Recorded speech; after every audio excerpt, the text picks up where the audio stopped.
Hi PWD candidates of NEET 2025 and my name is Vicky Singh and welcome to SVP institute. और जो लोग नए हैं वो चैनल को सब्सक्राइब करना ना भूलें, और जो लोग पुराने हैं वो वीडियो को लाइक, वीडियो को शेयर, चैनल के नीचे कुछ ना कुछ कमेंट ज़रूर करें। अच्छा, तो ये जो सारी न्यूज़ चल रही है, ठीक है, सुप्रीम कोर्ट की हियरिंग के बाद कि हाइब्रिड मॉडल होगा, मतलब 2 शिफ्ट में पेपर हो सकता है जेई की तरह, या प्री और मेन होगा जैसे पहले हुआ करता था CBSE एग्ज़ाम की तरह, तो या एज लिमिट आने वाला है, या अटैम्प्ट का लिमिट आने वाला है, पेपर ऑनलाइन होने वाला है, सेक्शन बी जा रहा है या नहीं जा रहा, पेपर बहुत हार्ड होने वाला है, इस तरह के र्यूमर्स ने फिर से सर उठा लिया। ठीक, जहाँ पर आपके पास अब पढ़ाई के लिए बहुत सूक्ष्म टाइम बचा है, बहुत कम, वेरी लेस, 117 डेज ओनली, 117 दिन। और जब भी आप इस वीडियो को देखोगे आगे एक दिन कम होता जाएगा, अभी जब बना रहा हूँ तो 117 दिन है। तो यहाँ पर नॉर्मल बच्चों का परेशान होना तो मुझे समझ में आ रहा है, ठीक है, वैसे कुछ होने वाला नहीं है, पर फिर भी मान लो नॉर्मल बच्चों का परेशान होना मुझे समझ में आ रहा है। पर ये PWD बच्चे क्यों परेशान हो रहे हैं यार, आप क्यों परेशान हो रहे हो? तो मैं आपके लिए ये वीडियो लाया हूँ, मैं आपको साफ साफ समझाना चाहता हूँ कि क्यों इनमें से कोई भी अगर चेंज आपके इस नीट एग्जाम में आता है, खैर आने नहीं वाला है इस बार नीट 2025 में, अगर आ जाता है, मान लो आ जाता है, तो क्या इम्पैक्ट पड़ेगा। तो मैं एक एक करके आप इन सारे क्वेश्चनों के जवाब देना शुरू करता हूँ। वीडियो को एंड तक देखना, उसके बाद आपको कोई और वीडियो देखने की जरूरत नहीं पड़ेगी। अरे हाँ, शायद इस तरह का वीडियो किसी ने बनाया नहीं है PWD के लिए, किसी को पड़ी नहीं है ना PWD बच्चों की। तो अगर हमें पड़ी है और मैं तुम्हारे लिए काम कर रहा हूँ, तो तुम्हें भी हिट करना है लाइक बटन को, शेयर करना है इस वीडियो को, ठीक है, कहने की ज़रूरत नहीं पड़नी चाहिए। शुरू करता हूँ। अगर पेपर हाइब्रिड हो जाता है, 2 शिफ्ट में होने लगे, तो इससे पेपर की डिफ़िकल्टी लेवल पे कोई फ़र्क पड़ेगा? कोई फ़र्क नहीं पड़ेगा, हो जाने दो, चाहे आप नॉर्मल कैंडिडेट हो चाहे PWD। दूसरी चीज़, अगर पेपर ऑनलाइन हो जाता है तो क्या इम्पैक्ट पड़ेगा? कुछ बात नहीं, ऑनलाइन हो जाए तो अच्छा है। PWD बच्चों को वैसे भी फिजिकल लिमिटेशंस होती हैं, तो उनके लिए तो बेहतर है कि वो माउस के क्लिक से एग्जाम के क्वेश्चंस को भरें। और गलती से अगर कोई गोला सर्कल हो जाता है रिटर्न एग्जाम के अंदर, तो उसको मिटाने का ऑप्शन नहीं है आपके पास, ठीक है। आप उसके ऊपर मतलब कई बार गोले गलत मार्क हो जाते हैं, सही आंसर आने के बाद भी जल्दीबाजी में गलत हो जाते हैं, ठीक है, टाइम की कमी की वजह से गलत हो जाते हैं। तो ये सारी चीज़ें ऑनलाइन के अंदर तो मिट गई। आप अपने दिए हुए आंसर को चेक बाद में चेंज कर सकते हो। अगर आपको याद आया, अरे यार क्या लगा दिया मैंने, अब दिमाग में आया, नहीं उसको ठीक करते, तो आप कर सकते हो। तो बेनिफिट है, आप चाहे नॉर्मल है चाहे आप PWD है, ऑनलाइन तो आपके लिए बेहतर है।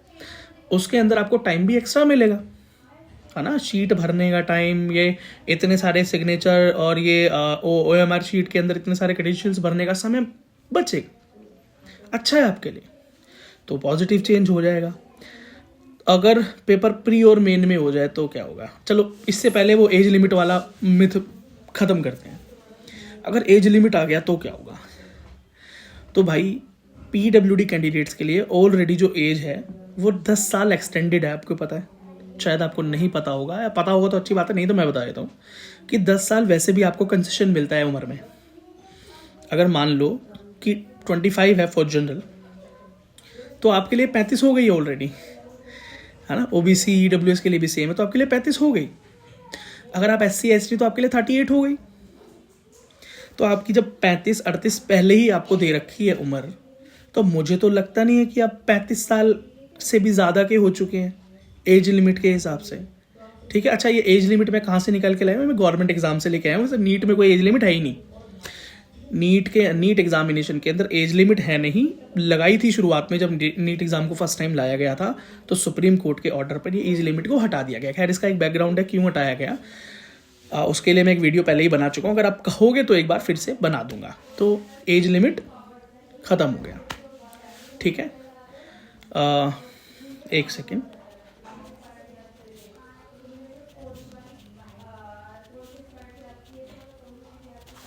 थैंक यू, ठीक है।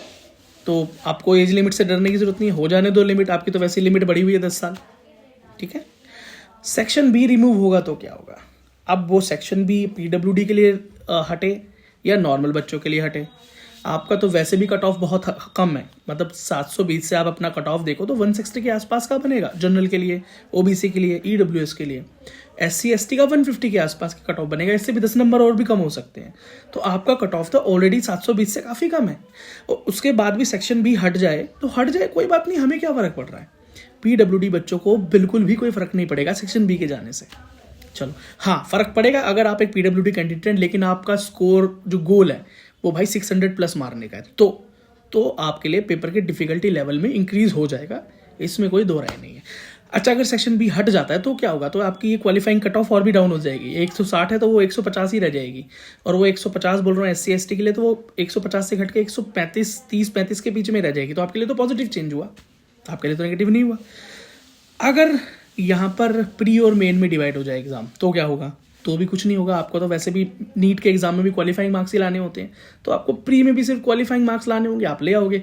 मेंस का एग्जाम क्या होगा कैसे नहीं होगा उसका तो पैटर्न हमें पता नहीं, तो उसके बारे में मैं क्या ही कमेंट्री करूं। लेकिन एक बात तो पक्की है कि जो भी उनका डिफिकल्टी लेवल होगा आपका उनसे 70-80% डाउन ही होगा, 80% तक डाउन होगा, तो वो भी आप आराम से पास कर जाओगे अगर आप पढ़ाई कर रहे हो तो आपके लिए ना तो प्री मेन, ना तो एज लिमिट, ना अटैम्प्ट का लिमिट। अच्छा, अटैम्प्ट का लिमिट क्या है कि नंबर ऑफ अटैम्प्ट, भाई नंबर ऑफ अटैम्प्ट जो है ना वो PWD कैंडिडेट को वैसे भी एक्स्ट्रा मिलते हैं। मतलब किसी गवर्नमेंट एग्जाम का मैं कंसर्न ले लूँ तो एक्स्ट्रा ही मिलते हैं, तो यहाँ भी एक्स्ट्रा मिलेंगे, बात खत्म हो गई। इवन 5 तो ज़रूर मिलेंगे आपको, एटलीस्ट 5 बहुत है। अच्छा, अब सवाल आएगा भैया कब से गिना जाएगा, अगर अटैम्प्ट लिमिट आएगा कि यही फर्स्ट टाइम होगा या पहले वाले भी गिने जाएंगे, वो तो भाई नीट के फॉर्म पर डिपेंड करेगा। अगर नीट के फॉर्म के अंदर एज लिमिट लगानी हुई, अटैम्प्ट लिमिट लगानी हुई, तो वो पहले ही बता देंगे कि भाई नीट का एग्जाम इससे पहले कितनी बार दिया यहाँ पर बताओ, और वो हम कैलकुलेट करने वाले हैं अटैम्प्ट में, तो ठीक होगा। नहीं तो वैसे भी नीट का एग्जाम आपने कितनी बार दिया वो फॉर्म में मांगते हैं। नीट एग्जाम फॉर्म भरते हुए ये चीज़ मांगी जाती है, जो दूसरी बार भरेंगे तीसरी बार भरेंगे वो जानते हैं, जो पहली बार भरेंगे उनको मैं बता रहा हूँ। तो उसका कोई यूज़ करते नहीं है, सिर्फ अपने डेटा के अंदर इन्फॉर्मेशन डालने के लिए वो चीज़ें करते हैं, ठीक है। तो अगर हो भी जाएगा अटैम्प्ट लिमिट तो आपके पास तो वैसे भी एक्स्ट्रा अटैम्प्ट होंगे यार, टोटल 5। अगर नॉर्मल अटैम्प्ट किसी के पास 3 है, मान लेता हूँ कि 3, इससे कम तो नहीं देंगे यार, 3 अटैम्प्ट होंगे तो आपके पास पक्का 5 अटैम्प्ट होंगे जनरली। SC ST के पास शायद और भी ज़्यादा होंगे, अगर हुआ ऐसा तो आपके साथ तो ऐसा होने वाला नहीं है। आपको लगेगा यार पहले मैं बहुत सारे अटैम्प्ट दे चुका हूँ, तो कोई बात नहीं, मेरे ख्याल से मतलब वैसे होता है कि जब फर्स्ट टाइम कोई चीज़ आती है उसको फर्स्ट टाइम ही कैलकुलेट किया जाता है, ऐसा होता है मोस्ट ऑफ द केसेस में, तो आपको इसको लेके भी डरने की जरूरत नहीं है। तो आपके लिए तो सारी चीज़ें पॉजिटिव जा रही है, नेगेटिव तो कुछ गया ही नहीं। तो अगर ये कुछ चेंजेस आ जाते हैं तो खैर इसका बहुत और भी पॉजिटिव है जो मैं लाइव सेशन में बताया था कल। तो खैर मैं और मतलब इस वीडियो को लेंदी नहीं करना चाहता कि इधर से घुमा कर बताऊं कि ये पॉजिटिव हो जाएगा वो पॉजिटिव हो जाएगा, कट ऑफ डाउन हो जाएगा, और ज़्यादा इजीली आपको बेहतरीन कॉलेज मिल सकते हैं। जो कॉलेज आपको 350 प्लस पे मिल रहा होगा वही कॉलेज, ये सारे चेंजेस अगर आ जाते हैं तो आपको 250 प्लस पे मिलना शुरू हो जाएगा और मिलेगा फॉर गारंटी। तो बस ये मैं इसकी ब्रीफ में नहीं जा रहा हूँ, बस मैंने आपको एक ओवरऑल बात बता दी है कि ये सारे चेंजेस होंगे, तो ये सारी चीज़ें तो आपके लिए पॉजिटिव हुआ है ना। तो ये जो इम्पैक्ट अगर पड़ेगा, अगर ये सारे चेंजेस आए, इस साल तो नहीं आ रहे और अगले साल आएंगे ये चेंजेस, मतलब बहुत से चेंजेस आपको नीट 2026 में देखने को मिलेंगे। तो नीट 2025 आपके लिए बहुत एग्जाम इंपॉर्टेंट हुआ भाई। चेंज वाला एग्जाम नहीं देना है, हैक्ट में नहीं पढ़ना है, परेशान नहीं होना है, तो नीट 2025 के एग्जाम को क्रैक करो, खत्म करो। PWD कैंडिडेट को बहुत ज़्यादा स्कोर तो करना नहीं है, बढ़िया जगह पहुंचना है, 350 स्कोर कर देना, 350 स्कोर कर देना प्लस अच्छी जगह पहुंच जाओगे। और बस कहीं भी पहुंचना है तो कट ऑफ क्वालिफाई कर लेना, और बस ये है भाई नॉर्मल जगह पहुंचना है, कोई GMC ASMC मिल जाए, बस ACMC मिल जाए इस तरह से, तो 250 प्लस स्कोर कर लेना। ये है भाई रिकमेंडेशन। एम्स दिल्ली की बात मत करना भाई, वो 600 प्लस का गेम है सबके लिए, ठीक है। वो भाई एम्स दिल्ली है ना, हर कोई टॉप क्रीम वहीं जाना चाहती है, हर कैटेगरी की, चाहे PWD हो चाहे नॉन PWD हो, कोई भी हो। तो भाई PWD बच्चे भी कुछ ऐसे हैं जो 650 प्लस स्कोर करते हैं हर बार, तो इस बार भी कुछ बच्चे ऐसे होंगे जो पिछली बार तो 700 भी क्रॉस कर गए PWD बच्चा। तो PWD बच्चे भी ऐसे, ये मत सोचना कि सारे बच्चे सिर्फ ये होते हैं कि भाई कुछ ना कुछ नंबर आ जाए, 300 आ जाए, 250 आ जाए, 200 नंबर आ जाए, कहीं एक कॉलेज मिले, बात खत्म। नहीं नहीं नहीं नहीं भाई, कुछ बच्चे होते हैं जो सच में बहुत मेहनत करते हैं, PWD होने के बावजूद भी वो 650 के ऊपर स्कोर लाते हैं, और 600 वाले तो बहुत होते हैं, 600 वाले तो बहुत बच्चे होते हैं, ठीक है।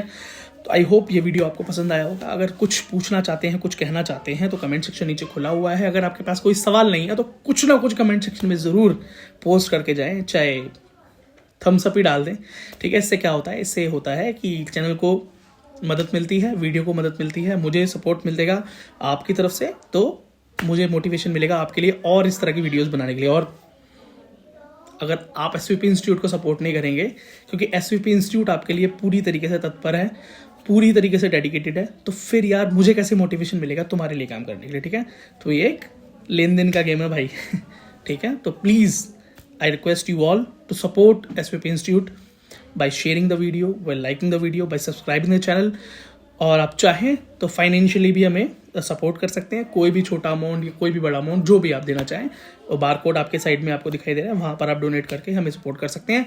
और आप चाहें तो एज ए मेंबर भी हमसे जुड़ सकते हैं। उसके लिए नीचे सब्सक्राइब बटन के बगल में ज्वाइन बटन है, या लिंक इस वीडियो के डिस्क्रिप्शन में है। मेंबर होने के बहुत से फायदे हैं, जैसे कि आपके कमेंट्स का अर्ली रिप्लाई, आपके मेल का अर्ली रिप्लाई, मेरी तरफ से आपको बहुत सारे support, PW classes, disability support और बहुत सी क्वायरीज के सॉल्यूशन जो शायद इधर उधर को कहीं नहीं मिल रहे। तो PWD बच्चों के लिए वन स्टॉप है SVP इंस्टीट्यूट। मुझसे पर्सनल जुड़ना चाहते हो तो मेरी जो इंस्टाग्राम आईडी है द विक्की सिंह, वो इस वीडियो के डिस्क्रिप्शन में है, वहाँ जाकर आप मुझसे जुड़ सकते हैं। और चाहें तो SVP इंस्टीट्यूट के इंस्टाग्राम, फेसबुक तो नहीं है, इंस्टाग्राम है, फेसबुक भी है पर उसको कोई ऑपरेट नहीं करता, इंस्टाग्राम को ऑपरेट कर रहे हैं, टेलीग्राम है, व्हाट्सएप है, उसके लिंक इस वीडियो के डिस्क्रिप्शन में, वहाँ जाकर आप मुझसे बात कर सकते हैं। आप चाहे तो 1-on-1 सेशन या अपॉइंटमेंट भी मेरे साथ बुक कर सकते हैं। धन्यवाद वीडियो को एंड तक देखने के, मिलता हूँ आपसे अगली वीडियो में।